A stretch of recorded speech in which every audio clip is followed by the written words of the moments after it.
What is up, my Pika crew? This is ThePikaWu, and welcome to another X and Y Wi-Fi battle. This one's going to be against a guy called Cloud Liberation. I battled him previously, but we're going to be doing a more lower tier match where both teams are running basically NU/UU teams. Lower tiers haven't been defined yet, but we're generally using lesser used Pokemon. In terms of the team matchup, I think that we're pretty much both balanced in terms of the roster, because no one has a significant advantage. We're running 5 generally lower used Pokemon and 1 Mega that's also not as popular as a Mega. In terms of typing weaknesses, my team's weak to Rock and slightly weak to Ground and Dark. In terms of playstyle, I'm running a hyper offensive team. I usually like to carry hyper offensive due to my lack of defensive Pokemon. I do have a lot of defensive Pokemon, but I need to EV train them and still level them up. Even my Lantern, which is pretty defensive, is going to be an offensive set because it does carry the Assault Vest. In terms of threats, Steelix and Gastrodon are going to pose as a pretty big threat because they're pretty hard to take down and they act really nicely in terms of synergy as a defensive core. Plus, his whole team is pretty defensive in general, so that's going to be very tough. In terms of my opponent's team, he's pretty weak to Ice and slightly weak to Flying. His playstyle is balanced offensive. More on the defensive side though, because he's carrying 4 defensive Pokemon and 2 very frail offensive sweepers. And then in terms of threats, Exploud is definitely going to be a huge threat because even though his team is defensive, Exploud can break through his defenses with the Choice Specs Boomburst. So that is going to be the team analysis. I hope you guys enjoy the battle. It's going to be very fun, and yeah, enjoy. So I'm going to lead off with my Vivillon, as my opponent's going to lead off with the Steelix. I lead off with Vivillon because it deals with generally the majority of my opponent's team and I could put anything asleep. The only thing that I'm kind of scared of is his potential Swallow lead, and in that case, that is going to pose a very big threat because if he gets the Toxic Aura activation, he can deal a ton of damage against my team. But luckily for me, he does lead off with the Steelix. I'm able to put it asleep with the Compound Eye Sleep Powder. Usually Sleep Powder is not going to miss, and that's going to be really nice because Steelix, like I said in the team preview analysis, is a big threat because it does wall the majority of my team, and it makes my Mega Bayonet not as useful. So I have to take it down as soon as possible. I'm going to go straight for the offensive. I'm going to bring in my Typhlosion and just deal as much damage with the Choice Scarf Eruption. Hopefully I can, deal some damage, but he does have a pretty defensive team, and this Sliggoo does wall me with the Eviolite. And because I'm locked into the Eruption, I have to switch out. He's probably going to go for Toxic on the switch or something like that. But I am just going to bring in my Lantern anyways, because it's more of an offensive set rather than a defensive set.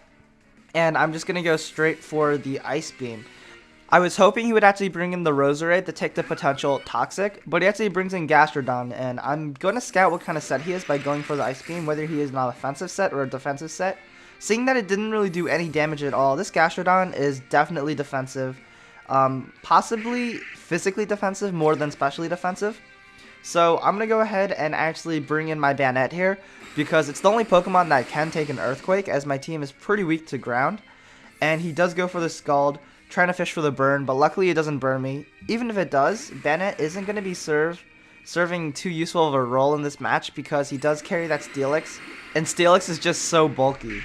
But I am just going to Mega Evolve for now, go for the Will-O-Wisp, try to burn the Gastrodon. I know more likely than not he's going to bring in the Steelix, but the worst case is that he is just going to burn another turn of sleep. And I know he's not likely to go for the Earthquake here as I switch out, because 1, I have the Bayonet in, and 2, he probably wants to set up the Stealth Rocks first. So this is going to give me a free opportunity to double into my Exploud, because I know his switch in to the Lantern, or the answer to my Lantern, is going to be his Gastrodon. And I really need to break this Gastrodon plus Steelix core. So I'm going to double pretty aggressively into my Exploud and just go straight for the Boomburst. And like I said, he is more of a physically defensive set, this Gastrodon, so I know I can take him out with a Choice Specs Boomburst. And that does a lot of damage. Boom, and I take him straight out. So now he's going to bring in the Medicham.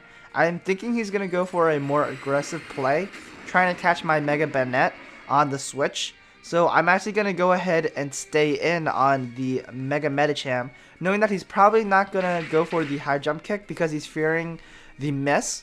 So I am going to go ahead and go for the second Boomburst, and because Medicham is frail, even when it Mega Evolves, it's going to get taken out in one shot. So this Exploud is doing work against my opponent's team. He's going to bring in the Sliggoo, Sliggoo can't really do much to me except for go for a Dragon Pulse. So I'm gonna go ahead and just go for the Boomburst, deal as much damage as possible before he takes me out. But luckily for me, I do get a critical hit, and that is absolutely beautiful. Exploud taking 3 Pokemon down. Now that it's like at a low amount of HP, I am gonna leave it in as death fodder as he brings in the Swellow. Swellow is actually gonna surprise me. It's gonna carry the Boomburst, and that's gonna catch me off guard because I didn't expect that at all. Swallows usually carry a physical attacking set because it capitalizes on the Guts ability, but Boomburst is still a 140 base power move, 210 after stab, and still can deal a ton of damage, even though Swallow's special attack isn't as good as its physical attack. So I am going to bring in my Lantern because it does pack the Assault Vest, so I can basically take any special attack move to a certain degree, and I can fire off pretty much any hit. So I am going to go ahead and go for the Scald, try to fish for the burn. In hindsight, should have just went for Ice Beams because his team is very weak to Ice and he doesn't really have a solution to it now that its Gastrodon is down.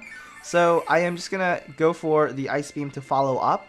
And it deals a significant chunk of damage against the Roserade. And the burn is definitely going to help me out too, because that is going to guarantee the 2-hit KO with the 2 Ice Beams. But I don't want to take a Giga Drain, and I don't want him recovering health back up. So I am going to switch out, and I'm going to bring in my Typhlosion to take the Giga Drain. And Typhlosion is going to be very powerful, especially when he doesn't have his Sliggoo or his Gastrodon alive. So I am free to basically go for a fire attack. I believe Eruption is still going to do more damage than Fire Blast in this certain amount of HP. So I am free to go for the Eruption, and it has 100% accuracy. I'm going to go ahead and take down this Roserade. It's not going to live. And the rest of his Pokemon, his Steelix and his Swellow, really can't take Eruption. So this Typhlosion should be able to sweep the rest of my opponent's team. But just kidding. This Swellow is actually going to be a Choice Scarf set as well. He's going to be able to outspeed my own Typhlosion, OHKO me with a Boomburst. So never underestimate Boomburst. It is one dangerous move. But because I know he's locked into that move, I can bring in my Banette and actually lure him into bringing in his Steelix. And then I can pull a double right back into my Lantern. And I should be able to deal against this Lantern quite decent, or the Steelix quite decently. I know he has the Sturdy ability still intact, and he's already burned off a lot of sleep turns. But even if he takes me out, I should be able to deal against the rest of his team with the rest of my Pokemon, because he can't lock himself into Boomburst since I do have the Banette still in play. And I still do have a Galvantula with the Focus Sash. So he is actually going to wake up, survive the Sturdy. But I know my Galvantula is going to outspeed the Steelix, take him out. As long as he doesn't carry the Custap, I should be fine. And the last Pokemon is going to be a Swellow, which I can live any hit due to my item. And I can take him down with the Thunder. So that is going to be the match. I hope you guys enjoyed this battle. I really loved using these underused Pokemon, and I hope you guys enjoyed watching as well. If you guys enjoyed, feel free to leave a like, a favorite, and a comment. Stay tuned for the comment question of the day, and feel free to add me on Facebook and Twitter. Websites links will be in the description below. I do post these videos early release on those channels. And yeah, shout out to Teneshio for the Galvantula and the Typhlosion. Shout out to Flaming Axel for the Vivillon and Lantern, and shout out to Marcel for the X-Cloud. Thanks guys, and I'll see you guys later. Peace.